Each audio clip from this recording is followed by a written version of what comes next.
This is Marriage on the Half Shell, Raw and Exposed. Well, we stumbled across an article that we thought might be an interesting topic to discuss tonight. And I titled this one, Ladies, This Has to Stop, because it actually does address women more than men, this particular statistic. The statistic does. Yes. We're not going to link to this particular article. No. Because it seems to be man bashing more than anything else. Right. And we'll address what's going on both with men and women. Yes. So they're not escaping unscathed. But the article doesn't really, this particular article doesn't offer satisfying explanations. But if you look around, you can find the statistic. Mm-hmm. What is this? That word is hard to say. The statistic is that 70% of divorces are initiated by women. And right. I was actually quite shocked that it was that high. We've all heard the 50% of marriages end in divorce, and I'm not even sure how true that is. Like, it's true in the media sphere and in Hollywood, because those people trade spouses all the time. So that's not a particularly shocking statistic for that subgroup of people, but for the general public, 50% sounds high, but it's still the statistics that's thrown around. Yeah, and it could be that they're counting all marriages, mm-hmm. right? So once you're married the first time and then you get divorced, okay, right, you're part of that, but then you get married again and then you get divorced again, right. because you never fixed the issues that led to the first divorce. Right. And some people are just serial divorcers. Yeah, and also statistically, second marriages fail more often than first. Right. That's just a fact. Because you don't fix the problems. Yeah, that is part of it. Usually. Anyway. So we're going to talk tonight about, well, we read the article. I wasn't satisfied with it. Neither were you. But I have some other ideas and other just things that I've been thinking about that correlate to this. And if you are a dyed-in-the-wool feminist, you might want to shut this off now because you're not going to be happy with me. I'm about as anti-feminist as they come. And I think that there is a connection between this feminism that we're walking through now, which is very toxic, and this number. I think that there is a direct correlation between those two things. And I can give some examples and all of that. But this trend of, people just willy-nilly getting divorced. I mean, this started back in the 70s, and I don't call myself a victim, but, my family was they're part of that statistic, Yeah. My parents got divorced when I was 8. It was 1976. So it wasn't even, no-fault divorce wasn't even a thing at that point. Right? Yeah, no-fault divorce didn't become a thing until the mid-'80s, if I'm not mistaken, which was a huge, huge mistake. That was a huge mistake. We'll get there. Yeah, we'll get there. So why am I connecting it to feminism? Well, what does feminism specifically tell women? What's the one thing it tells women? Women need a man like a fish needs a bicycle. Gloria Steinem said that back in the 60s or 70s or whenever it was. And so this attitude has been passed from mother to daughter. Now we're into the fourth generation of this nonsense. Yes. Yeah. This is not something that my mom specifically said to me, but that was kind of her demeanor. She did marry again, and she picked very badly the second time. There's no question about that. Most of my friends actually came from broken homes like mine. Most of them, were in single mom homes or, parents got remarried over and or whatever it was. That's most of my friends were in the same situation, right? But then you throw in porn, which is back in the 70s and 80s. Porn's obviously been around for, Forever. God, who knows how long. But back in the 70s and 80s, you had to go to the dirty section of the magazine store or the theater way on the other side of the town, other side of town, and sneak in, or whatever. It was shameful. Looking at porn was shameful. Yeah, it was not something that everybody did all the time, right? But what is it now? All I have to do is pick up my phone, and I don't. I'm not saying I do that, but all I would have to do is pick up my phone, and I could find it. I could find it in 2 minutes. I could find it on YouTube. Yeah. YouTube doesn't block it. No, YouTube does not block it. Even though they say they do. And, movies and Hollywood and all of that. I mean, like I said, they switch spouses every couple of years. There are very few married couples in Hollywood that have been married for longer than, say, 10 years. Very few. True. And I'm going to throw these two in here. Ladies, this is specifically addressing you. Porn is more of a male, that's more men looking at porn. Some women do, but women, we what do? We call it erotica. It's the erotic novels or whatever it is. And so we've recategorized it as something that sounds euphemistic when it's actually the same, just garbage. It's the same garbage. I mean, why did 50 Shades of Grey do so well? Oh, yeah. See, that's exactly what I'm talking about. And and worse. Yeah, I'm going to throw romance novels in. Look, I understand some of you ladies read these things, but let me tell you something. If you make a steady diet of that nonsense, then what you read is going to affect your mental health. You should know that. Everybody should know that, right? And if you make a steady diet of these romance novels, all of a sudden your husband doesn't look so good anymore, right? Yeah. He doesn't fit that ideal that's in that book that some woman came up with in her fantasies. Right? And he's not meeting all your needs and giving you romantic things all the time and, constantly reading your mind and knowing exactly what you want and all of that stuff.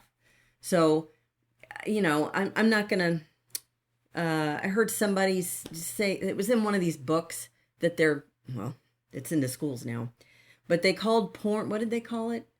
A treat. They called it a treat. Yes. I didn't hear that. Yeah. They called it a nice treat for every once in a while. Porn. Yes, porn. For our children. For our children. So, I'm not even going to call it that. Let me tell you something. The last actual romance novel I read was in 1986. And I don't know how many years that is. 30, 40, 30? Between 35 and 40. Something like that. My mom got me reading these trashy Danielle Steele romance novels when I was like 16. And the last one that I read had so much garbage in it that I closed it halfway through, put it back on the shelf, and I never touched one again. And I wasn't even married or pursuing a relationship, but I could see very clearly how awful this was. Because I couldn't read anymore. It was just so bad. So I closed it, put it away, and I haven't done it since. So. And well, I was going to say, and porn is, not that I look at it, but I have, and yeah, it's, a lot of it is the same thing. Yes. It's the stories, except they actually show you things, and men are visual, so that's why that's there. Right. And it does the same thing, though. It sets up these expectations for your spouse yep. that no one can meet, generally. Yeah. And then Hollywood, the movies, not just their example, which you've already mentioned, but right. a lot movies of the movies themselves, always right. set it up You know, and if you've noticed today, commercials, Yes. movies, commercials, cartoons for kids, everything, generally, the man is Stupid. stupid, bumbling, Yep. an idiot, and Yeah. the mom is always super powered. Yeah. Or the kids are really intelligent. smart. The kids are smarter than the And now parents. they're making the kids smarter Yes. than parents. You Yeah. know, these kids who have no real world Anyway. no real world experience, and all of a sudden they know best. Yeah. Well, Okay. So, and I'm just gonna one more little tangent here about Hollywood. Disney. Okay, I'm gonna single out Disney again. Y'all know how much I they're hate your Disney. favorite. Oh, I hate Disney. But I grew up watching the old Disney movies, like most of us did, and there is a pattern in there. If you notice, it's the majority of them are single parent households, and I have read that Disney did do that on purpose. Walt Disney did that on purpose, and I don't remember what his reason was, but I always really hated them because a lot of those movies would portray, mom and dad are divorced and somehow they magically get back together in the end. Or something, something along, it's like this, Disney is magic, all this kind of stuff. And I was a full-fledged adult, I think, before I saw a movie that realistically portrayed that. Mrs. Doubtfire. That was it. Mrs. Oh, yeah, I Doubtfire. remember that. Mrs. Doubtfire. You and I went away for a weekend. And that wasn't Disney. But No, it wasn't Disney, but was a movie. we went and watched that movie, and I came out of it and I sat in a car and cried. I was like, I've never seen a movie that portrayed exactly the way it is, because this is the way it is. Yeah. I can think of one time in my life that I've seen a divorced couple get back together. And they didn't really get back together. Maybe, eventually they might have. Yeah. In the movie, but they showed you how the realistic. Yeah, it was realistic. Well, realistic as it could be with a guy With who wants Hollywood. to get in disguise to be with his kids, but the idea was realistic.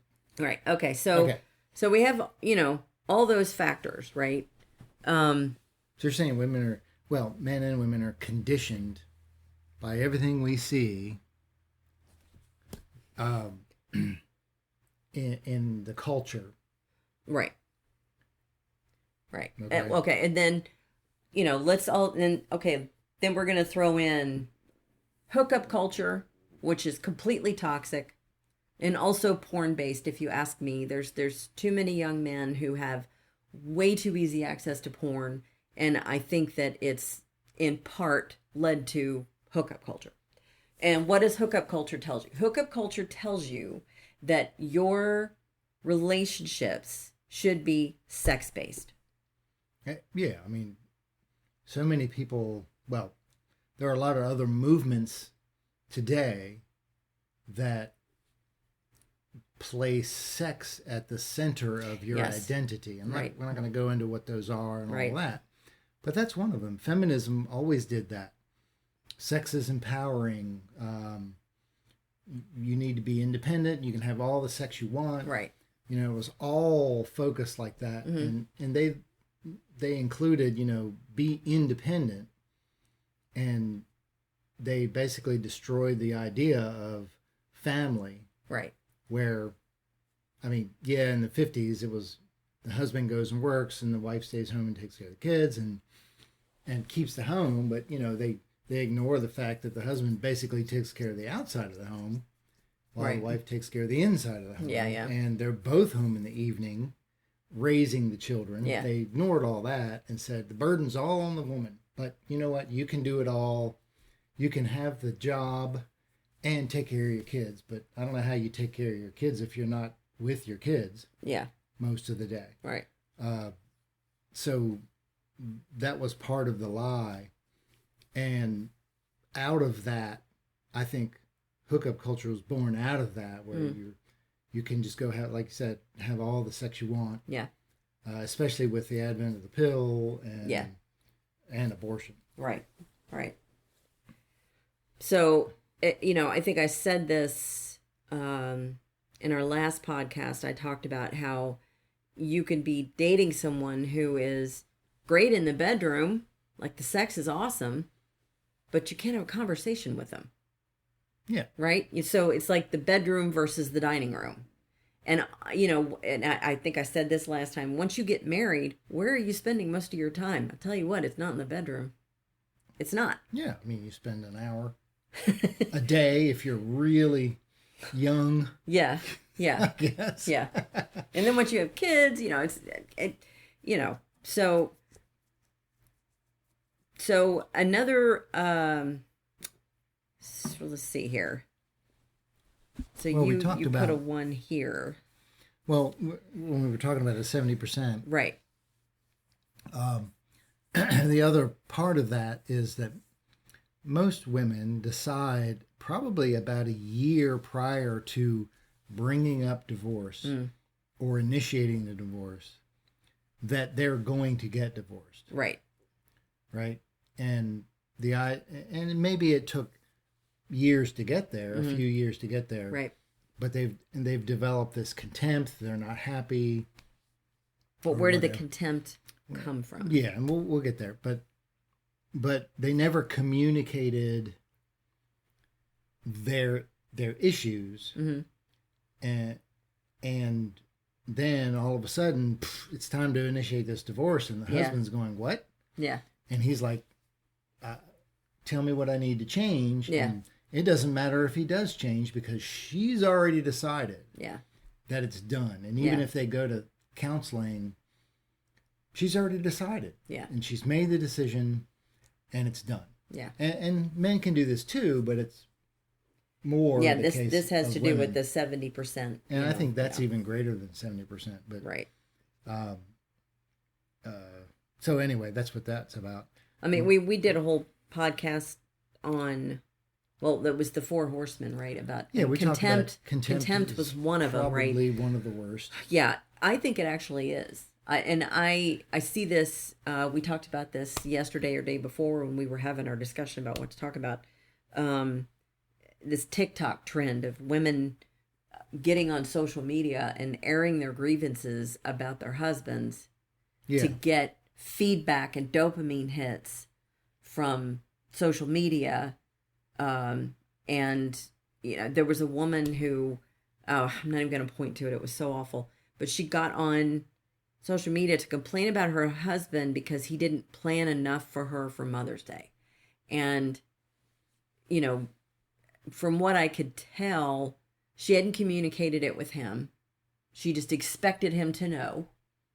Yeah. Like expected him to know exactly what to do and how much to do and where to go to lunch or whatever it was. And she's weeping over the internet because her husband didn't do enough when she didn't communicate with him. And, she said, "Oh, I'm getting all, I feel so validated and seen." Anytime women say that, I just want to punch them dead in the face. I can't stand. Really? Okay. So, but she says this, and she said, "A lot of you were saying I should divorce him. What do you think people are going to say? When you post this, you've got your whole marriage, you've got your kids, you've got a house, he works, maybe you work, maybe you're at home and he works, maybe you're running the kids everywhere and, he comes home and helps out in the evening or however it works. And you've taken this one little scenario and posted it on social media and griped about your husband. What do you think people are going to say? They're going to think that one scenario is your life, is your husband. It's the and same it's as not. Right. It's the same as people when they post on the internet. A lot of times they put the best of themselves, and other people who see that feel bad because they don't realize, this is just a snapshot. Yes. Yeah. At a highlight of their life, not their whole life. They have issues too, or whatever. And now it's become, in addition to that, a lot of people have gone the opposite direction. And it's like, if I can become a victim, if I become the victim and the worse I look, the more people will encourage me, validate me, whatever. But anyway, so she's doing that rather than communicating. And I remember this particular thing where the lady actually said, my husband's been working long hours. Yeah. And I think something about her dad also, she was griping about him. Yeah. And he was dealing with some family medical thing or but whatever. The point is, here the men are working their butts off, and she's griping about, he didn't do enough. He didn't do enough for Mother's Day. But the point we're making, the point you're making, is that they air their grievances on the internet. Yes. It's the same as going to your friend group and griping about your husband, or husbands going to their group griping about their wives. And when you do that, what do you think people are going to do? People are going to encourage you in your unhappiness. Yeah. They won't say, hey, why are you telling us this? You shouldn't be complaining to us. You should be communicating with your spouse to fix the problem. Yeah, nobody does that. I will tell you right now, ladies, this is not something that I've indulged in. I don't talk about Jay in public ever. I mean, I've said it before. Well, you say good things about me. Yeah, I do say a lot of good things about you. And I've said it before. The worst thing I ever said about you was that you snore. Yeah, and that's kind of funny. It is kind of funny, especially when you call it audibly breathing. That's really funny. That's what it is. Okay. So, but if I'm ever in a group of women and they start to go around and do this, I'm going to do one of two things. I'm going to either do what you just said and say, look, y'all need to be talking to your spouses, and, there needs to be better communication here, or I'm going to step away.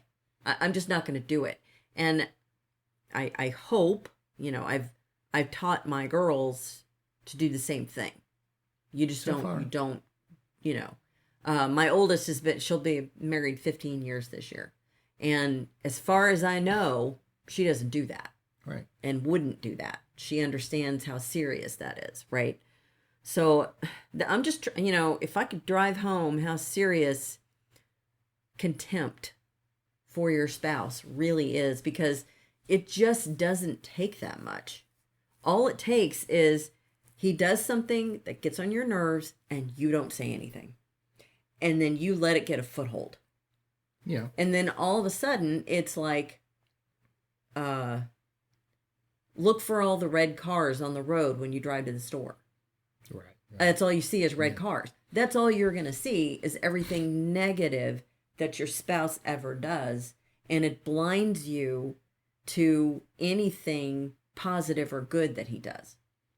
And it makes, and this goes both ways, by the way. It does. But it leads you down that road of looking for the negative. Yeah. Like you said. You don't just see it, you start to actually actively look for it. Yeah. And that happens to us all. Right. You start to get this root of bitterness. Yeah. If you will. And then you don't communicate. And we talked about, negotiation between spouses and how to train your spouse. I mean, we've done episodes on this. So a failure to try to train your spouse and be trained by your spouse, so that you can negotiate who does what and all of that to make your relationship better. Yeah. And if you fail to do that, then the default becomes this development of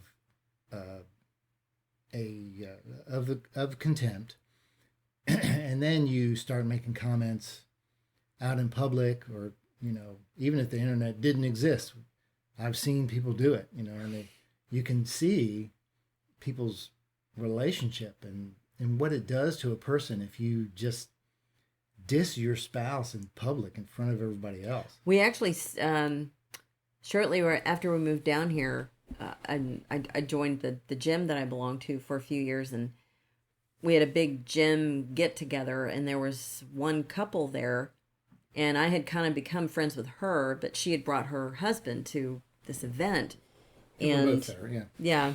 yeah, and you asked him a question, and her response was right, or something along. It was Yeah. very Just contemptuous, like that. Yeah. and I think on the way home, I was like, "Oh, that You marriage is predicted doomed. that the marriage It's was doomed." and it basically was. Yeah, yeah. But chances are it was already heading in that direction. Yeah, I could, because every time I would talk to her after that, it was contempt. You know, she never had anything positive to say about her husband. And I think it had been building for a very long time. So, and that's just, you can't, these women who say, you know, I'm unhappy. I want to get a divorce because I'm unhappy. What does that mean? That's not a definable parameter at all. It's not, because it doesn't really mean anything. Well, when today's definition of happiness is this immediate feeling of elation, Yeah. the dopamine hit, It's the honeymoon. the honeymoon phase, if you will. But today, I mean, after the honeymoon phase, it's like, you know, it's the short-lived thing that you chase Yeah. rather Yeah. than the contented, satisfied life that you've developed Yeah. by doing the right things Right. over a period of time. Yeah. And I'm not going to go too much deeper into that. That's a whole subject, but that's what real happiness is about. Yeah, you shouldn't. know. We shouldn't be chasing happiness. Yeah, the more you chase it, the less you're going to get it. Yes, that's exactly right. You know, Yeah.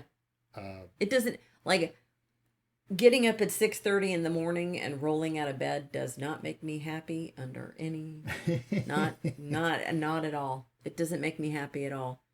And there are plenty of workouts when I'm in the middle of it and it's like, I'm not happy. I am not a happy person right now.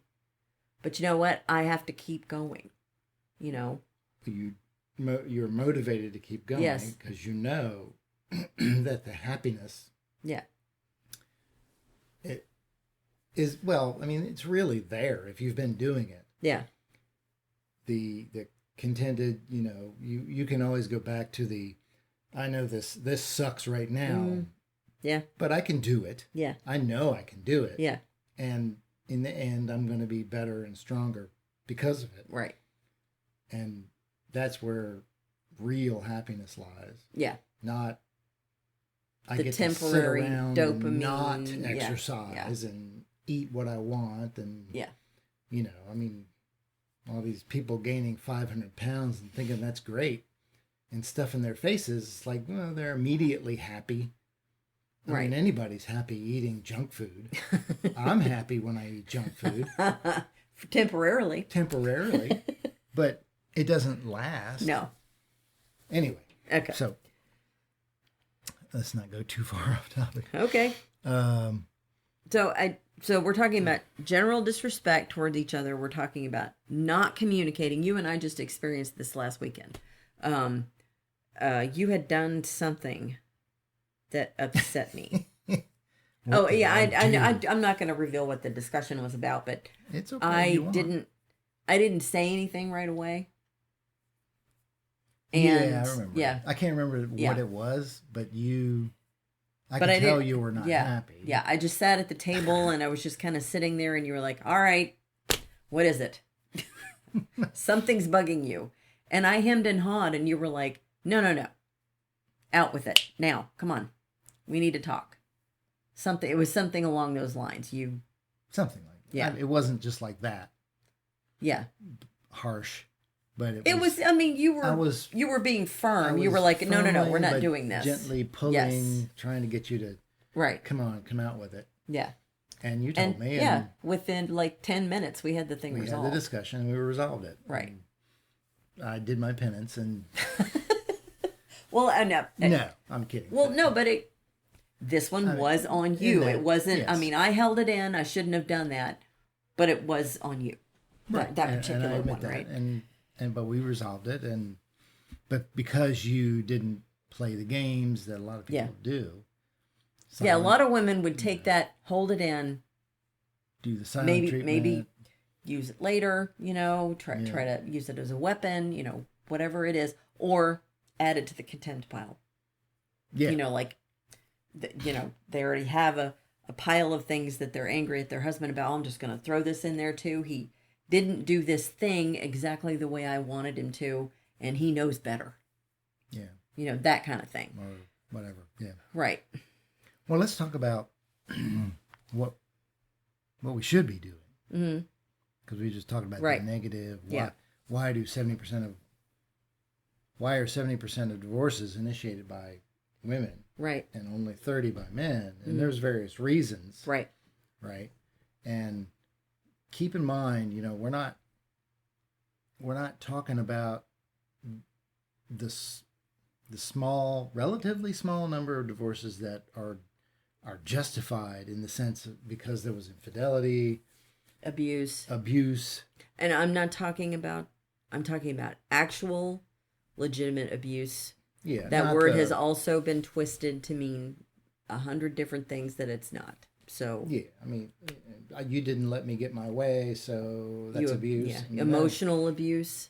You could call it. there's some of that, but okay, but That's not what we're talking we're about. going all around. But the point is, there are legitimate reasons: abandonment, abuse, Right. infidelity, and even with infidelity, if there's real repentance and change, you have to rebuild the trust, but you can recover your marriage. We've seen it. Yeah. Yeah, we have seen it. Okay, and where the couple did not get divorced, but they worked at it, and it took time and work, but Yeah. they did it. Yeah. But it's it's really in a sense the same work that you have to put into your marriage anyway, Right. right? Yeah. Nobody said marriage is hard, and we've talked about the reasons for being married rather than not. Mm-hmm. But to sum it up, if you want to become a better person, Right. you get married, and you're locked in with someone, and Yeah. you have to get better, Yeah. and so do they. Yeah. All right, but so what is this? In a sense, what is the solution? What do we all need to decide to do to prevent contempt from building, Right. and divorce from happening? Well, I mean, I think a good starting place, apart from the contempt, actually, is what is your mindset going into your marriage? Is it, and ladies, this was mine until my stepmom corrected me. We can get married. We'll give it a couple of years, and if it doesn't work, or I don't love you anymore, or we just aren't compatible, we can just go our separate ways, and no harm, no foul. So I think a lot of women from our generation, Gen X, probably had that mindset going into marriage because our parents weren't the best examples. I mean, Yeah. there were a lot of divorces in the 70s, Well, an awful lot. But And- that's from the culture. Yes, that's what I'm saying. And the message Yeah, that's what I'm saying. of feminism, and just in case people are wondering, it's like we're not talking about vote or owning property Right. and things like that. We should all, If a woman wants a job, then or go, jobs, fine. that's fine, right? But Yeah. you got to decide what's more important and how you're going to manage those priorities. Okay, so we're not talking about that kind of Right. stuff. Right. We're But- talking about the picture of men in the culture, Mhm. and the picture of women in the culture. And this is something that we saw over our lifetime. I mean, we grew Oh, yeah. up watching TV, and the TV we watched when we were really young, men weren't stupid. no, it was It was this evolution that happened over a number of years. right. Started somewhere in the mid 70s, and now it's so bad that TV is almost unwatchable. A A lot of TV Yeah. is almost unwatchable. Yeah, you watch TV. You watch the movies. You pay attention instead of just absorbing it Yeah. uncritically, and you'll see men are either violent and abusive or Stupid. bumbling, stupid idiots. Yeah. Right? In general. Right. There may be a few here and there. There were a couple of shows somewhere in the mid '80s that were not that weren't pointed in that direction, but you know, the majority of TV that I grew up watching as I got older and into my teen years, that's what it was. Men were just stupid. Yeah. And they or couldn't weak. or weak or they couldn't lead or whatever, and the woman was the superwoman, She she knew could everything. do it all, She and could she do knew it everything. all, and yeah, she could do everything. And Yeah. Look at the difference between Star Wars, the very first Star Wars Right. that came out. Yep. Right? Yeah. Princess Leia and Han Han Solo, Solo. are both these strong characters that had to figure out how to work together. And Yeah. of course, Disney screwed that up when Disney bought, and of course they had to be separated Yeah. and divorced in the later Yeah. Star Wars Yeah. movies. But over the first 3 movies that came out, Yeah. you could see their arcs as they Yeah. got to know one another, but they were both strong people, Mm-hmm. right? And you look at how can I describe it? It's so difficult. So then the first 3 episodes came out and they were dumb, and then was it 7, 8, 9 Right. came out after that, and the female Jedi character is like instantly able to do everything, right? Yeah. Whereas Luke had to go do all this training and everything else. She was just like, man, Yeah. I can do it. Yeah. And then oh my gosh, sorry, the Adam Driver character was just this. Whiny. Did you see the tantrum he had? I mean, oh my gosh. Darth Vader never did that. But anyway, you can see that if you Yeah. just look at those 2 Right, examples, right. and then think about it as you watch other Yeah. TV and commercials and things like Right. that. Right. You'll see Everything. that. Everything. Yeah. Right. But that's just one part of the culture that's pushing that message out there. Yeah. So that all these girls watching that stuff, and that's what they think men are. Yeah. Well, I think, my bigger point with all of this, and going back to like what I was kind of taught culturally until I had a long talk with my stepmother. Where I was going was, over these past few, decades or however long it's been, women don't value commitment anymore. And actually men don't either.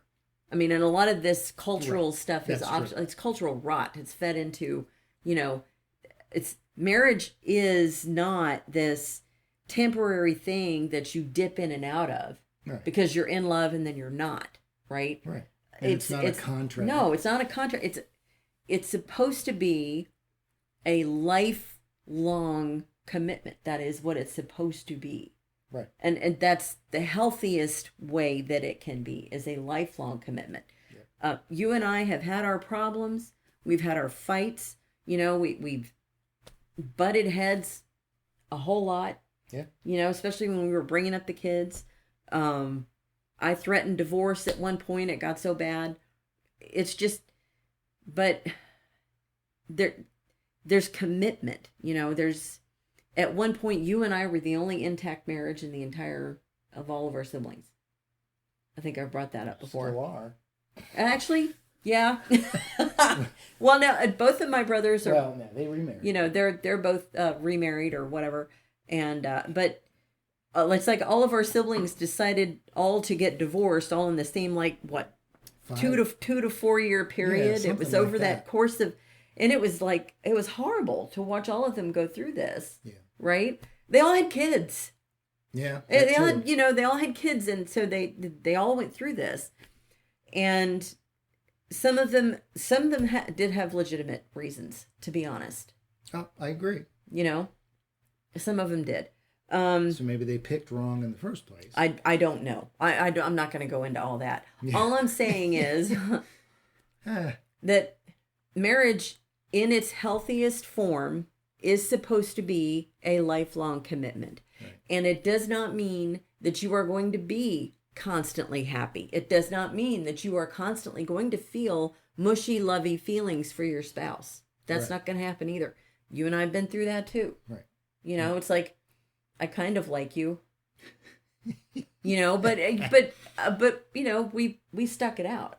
Well, yes. And we knew, and this is one of those things where if we put in the work. Yeah, and it is work. It is. Yeah, but if we put in the work, things are going to be good. Yeah.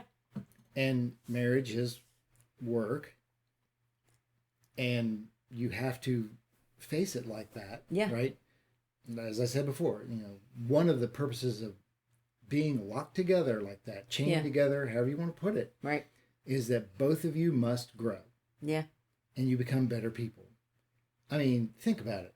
If you want to get a really good job, you're going to work. Yeah. You have to work to do well in school. You have to work at that job when you first start and learn stuff. Yeah. And we're all willing to do that to make money. Why aren't we willing to put in the same work or more for something that's even more important, which is our marriage and a stable family in which to raise our children? Right. Right.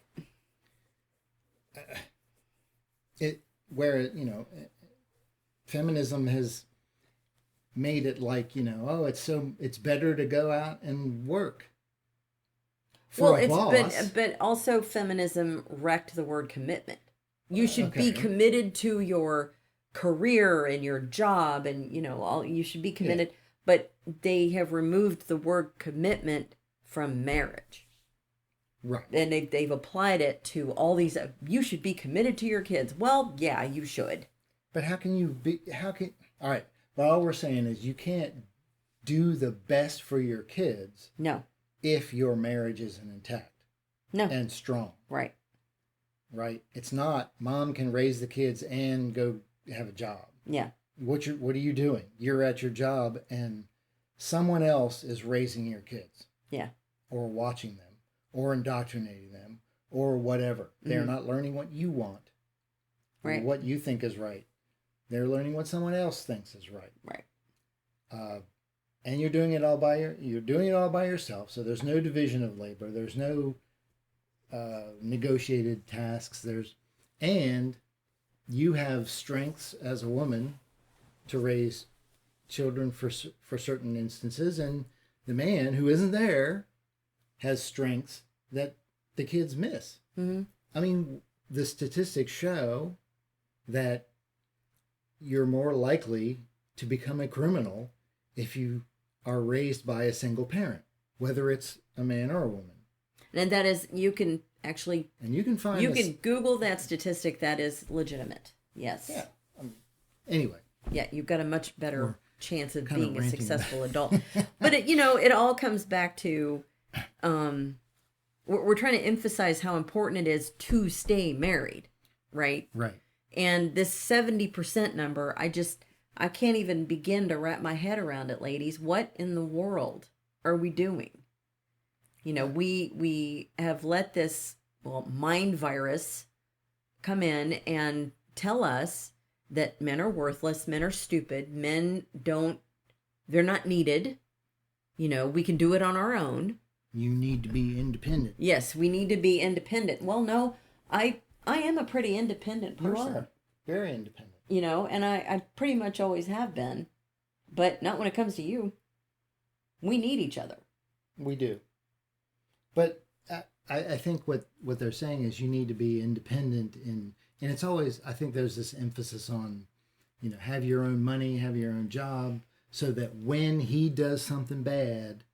Yes, it's always that, yeah. You don't have to, you can just jump ship. Well, right? it's that thing I was talking about with the commitment where, my mindset was, if it doesn't work, I can jump ship.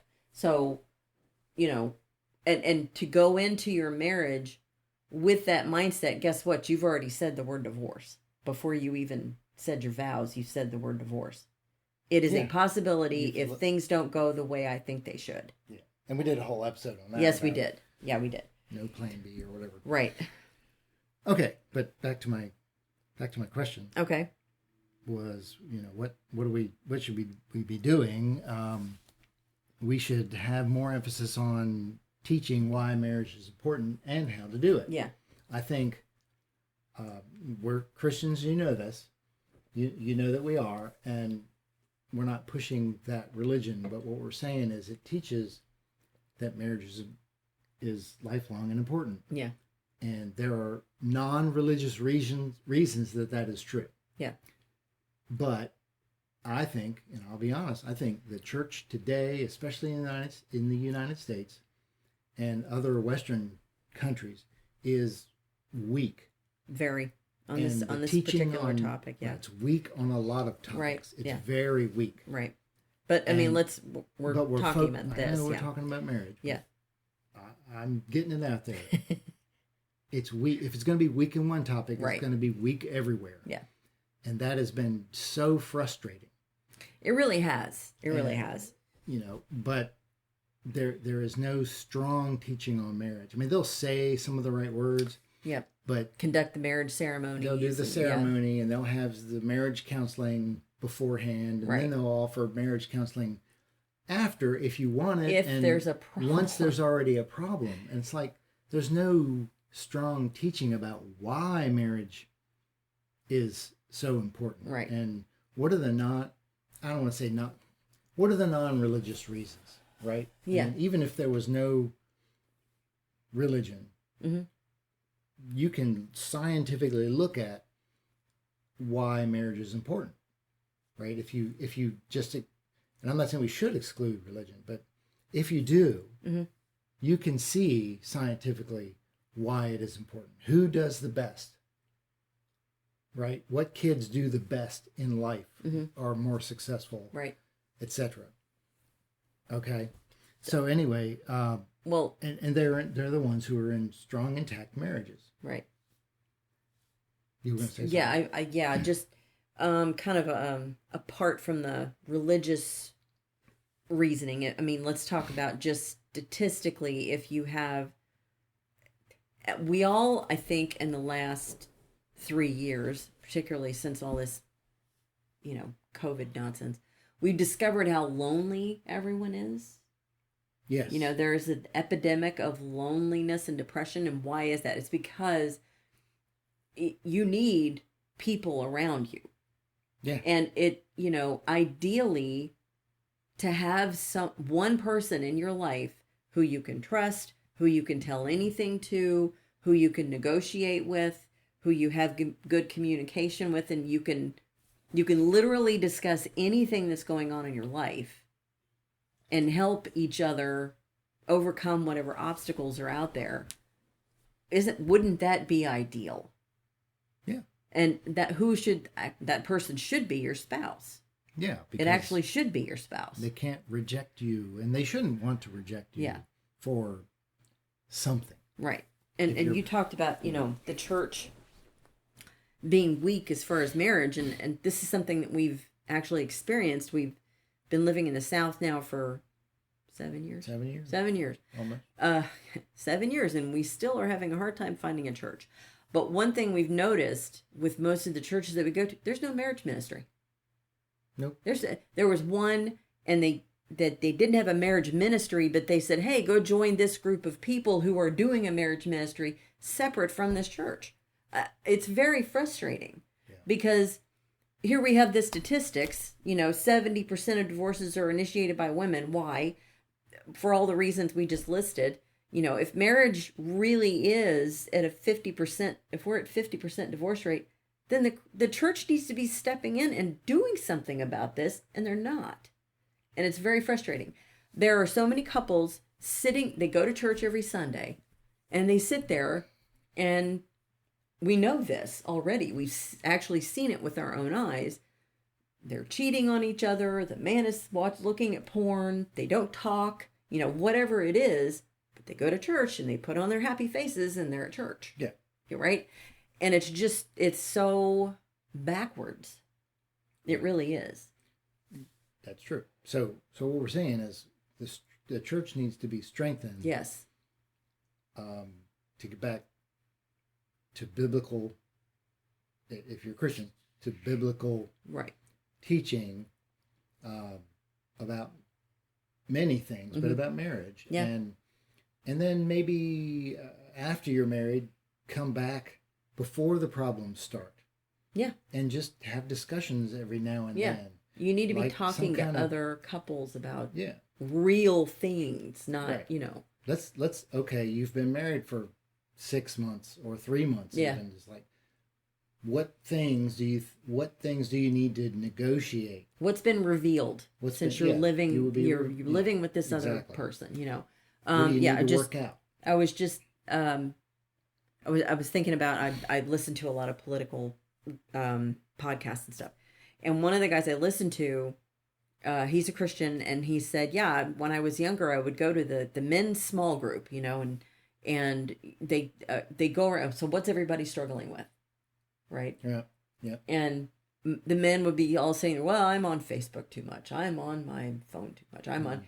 And he just spoke right up and went, I look at porn too much. And they all looked at him and went, why would you talk about that here? And he goes, where else am I supposed to talk about it? This is what I'm saying. Yeah. That's what this is for. I got caught in this, and I need help getting out of it. Yeah. And you don't want to hear it? Y'all are supposed to help me. Yeah. You're supposed to be helping me, holding me accountable, whatever it is, and you're not doing it. Yeah. If I came in here and said, I'm drinking too much, you'd probably be more likely to Right. maybe help and hold me accountable. Yeah. Yeah. Maybe. Yeah. But I think, AA does better job than churches in that. And it's like, for crying out loud. Right. This is supposed to be the central thing. It so is. anyway, we've lost that. So stronger churches, stronger teaching, a greater emphasis on community. We've lost our communities. Right. Where, and I don't mean, we should all be living in small towns, but that would be great. I like that. But even if you're in a city, you can have this community, like a club, like the Elks or the I don't know, the Veterans Club. Yeah. The Elks Club or something. Yeah. Right? Men, go join a men's club. Yeah. Get back into men's spaces. Right. And that doesn't mean that you're being, I don't know how to describe it, super manly and doing all this stupid stuff. Right. It's talking about being men together. Yeah. And women should do the same thing. Right. Be women together, and then come together out of that and have a community where, you've got, Let's help each other and not, where you're helping each other. Exactly. That's the thing. We've kind of lost that. So bring that back. Learn to communicate, negotiate. We've already talked about a lot of this stuff. Right. Yeah, we have. I mean, we've talked about this in a lot of different podcasts. So if you've been married a long time, or if you've just been married, and we know you're out there. We have 2 kids that just got married. Yeah, they've been married less than a year, or and the other one's coming up on 2 years. 2, yeah. And we know some other folks in our family that have just been married. Right. Recently, relatively recently. Right.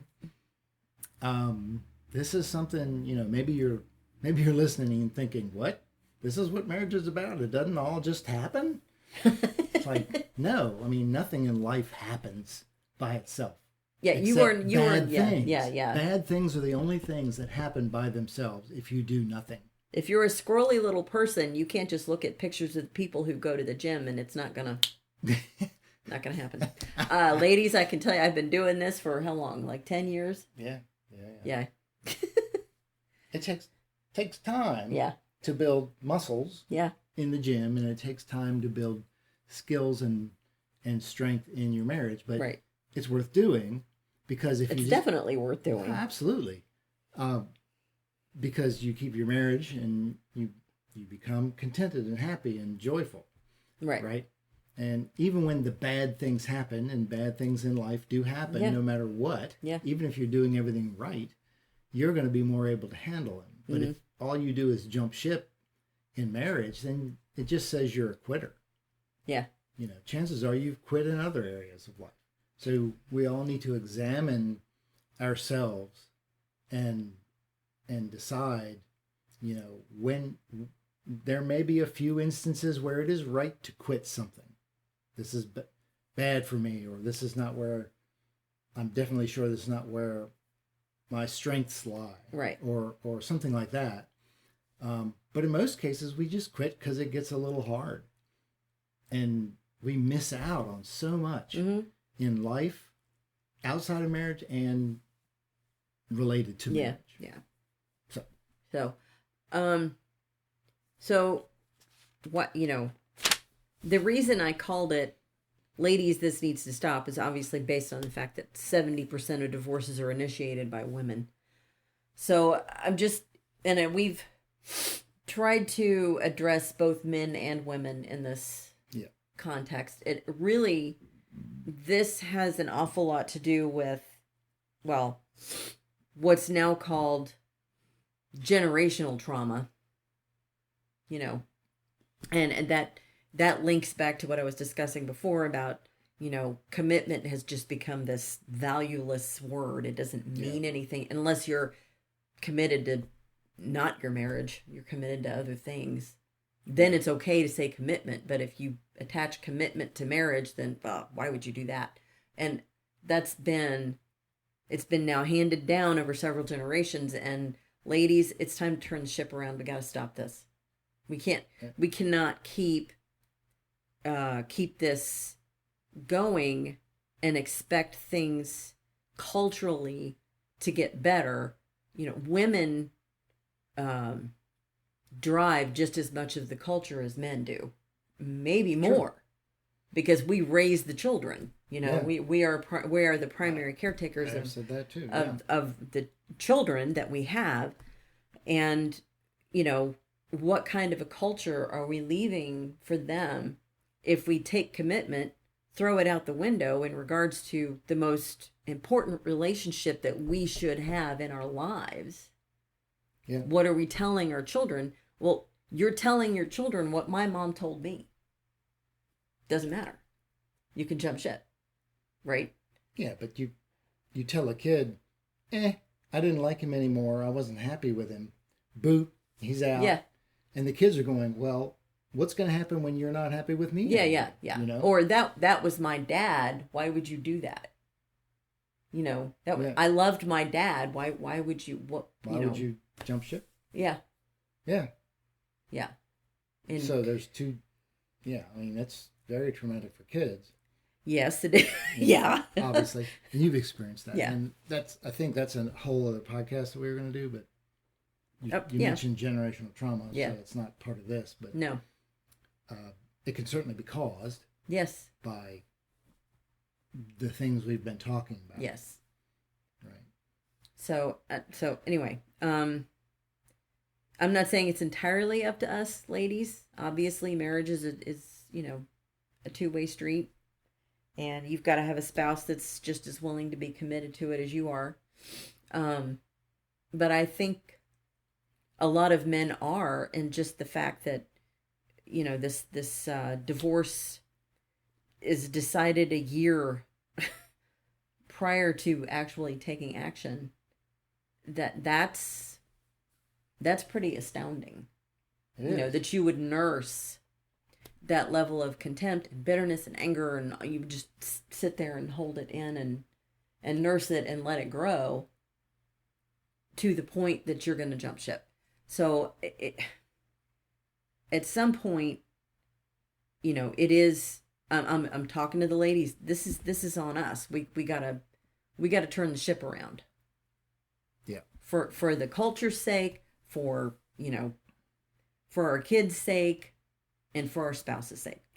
We can't keep going in this direction. And for your sake. Yes. I forgot to mention this earlier, but the concept of holding in wrongs done to us. Yeah. And a lack of forgiveness. There's this, it's a principle that, if you let this grow, then if you keep it, then it will grow. Yeah. And that's what we were talking about earlier, where you just start looking for it. Yeah. Because it makes you feel empowered or strong. It's this fake empowerment. Right. It really is. Fake strength. Yeah. But you're just getting more and more angry and more bitter. Yeah. We've seen it happen. Oh, yeah. We've seen people Repeatedly. go to the end of their lives. Yes. Just hating everyone. Yeah. And that's not what we should be about as human beings. And it certainly doesn't serve you as the person who's holding on to that stuff. Well, okay. So just to end on a positive note, if you do a 180 from that and you say, okay, for the next month, I'm only going to look for the positive. Yeah. I'm going to, there are little negative things that my spouse does that drive me crazy. They don't fold the towels right. They don't put the toilet seat down. They don't squeeze the toothpaste in the right place. So we're starting small. They don't make the bed when they get up, whatever it is. If you start overlooking the small things and really observe your spouse, and we've discussed this before, you see them do things that are good and you say, well, thank you for doing that. Thank you for helping me with that. Thank you for putting your dishes in the dishwasher. Thank you for helping me put the kids to bed. It will completely change. You'll do a 180. Yeah. And that negative, bitter, angry thing that was growing will turn into something else, but that will also grow the same way. True. And we've done past podcasts about this. About gratefulness, gratitude and being intentional about changing for the better instead of for the worst. Yeah. Not drifting, because you'll always drift. We always drift toward the negative, but so you have to paddle towards the positive. Yeah. So that's what you're talking about. Just start with the small things and determine to be positive and find the good things. Right. And it'll snowball into finding more good things and more, and you'll be happier. Yeah. A spouse who feels appreciated will always do more than a spouse who feels nothing but contempt and anger. That's true. That's the whole How to Train Your Dragon episode we did. Right? Yeah. But, if someone who looks like a slacker, but then suddenly you're appreciating something positive, they're going to want to do that again. Yeah. And they'll do it. Yeah. And if you help them, guide them, they'll do it better. Right. And it takes time, but it happens. And it's much better than nursing grudges and not communicating. And then eventually divorcing because you refuse to work on things. Yes. So anyway, end on a positive note. Did we do that? I mean, that's what I was trying to do. I was trying to let's point this in a positive direction. Like, what do? So we said that. Be grateful. Learn how to do it. Yeah. Go back and listen to past episodes. Yeah.